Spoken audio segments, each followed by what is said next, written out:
അംഗനവാടി അധ്യാപകർക്ക് ആദരവ് നൽകി. ശാസ്താംകോട്ട ഗ്രാമപഞ്ചായത്തിന്റെ നേതൃത്വത്തിലായിരുന്നു ആദരവ്.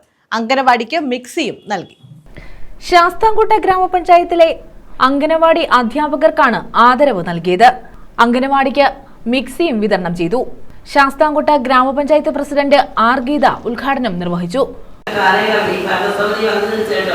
അംഗനവാടി തലത്തിൽ ഇഷ്ടംപോലെ കാര്യമാണ് ചെയ്യുന്നത്. നമുക്ക് 27 അംഗനവാടി ഉള്ളപ്പോൾ 12 സ്മാർട്ട് അംഗനവാടിയായി, ബാക്കിയുള്ള 7 ഈ വർഷം പ്രോജക്റ്റ് ഏറ്റെടുത്തേക്കുക സ്മാർട്ട് അംഗനവാടിയാക്കാൻ.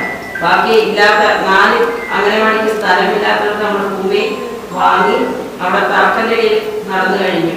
അതുപോലെ 13-ാം വാർഡിലെ സ്മാർട്ട് അംഗനവാടിക്ക് 41 ലക്ഷം രൂപ ചിലവഴിച്ച് അതിന്റെ തറക്കല്ലിൽ ബഹുമാന്യനായ നടത്തി. ഇവിടെ ഭിന്നശേഷി കുട്ടികളുടെ കലോത്സവം നടത്തുന്നുണ്ട്, അംഗനവാടി കലോത്സവം നടത്തുന്നുണ്ട്. പക്ഷെ ഓരോരുത്തർ പറയുമ്പോഴും പല ഉദ്ഘാടന ചടങ്ങിൽ ഞാൻ പോകുമ്പോൾ തന്നെ ഓരോരുത്തർ പറയുന്നത് അവരോട് നടത്തുന്ന ഒരു ആദ്യമായിട്ട് ഒരു ഭിന്നശേഷി കലോത്സവം നടത്തുമ്പോൾ അവര് നടത്തുന്നതാണ് മികവെന്ന് കേൾക്കുന്നത്. അതിനു മുമ്പേ നമ്മുടെ പഞ്ചായത്ത് നടത്തേണ്ട പ്രവർത്തനങ്ങളെല്ലാം നല്ല രീതിയിൽ നമ്മൾ ചെയ്തുകൊണ്ട് വരിക തന്നെയാണ്.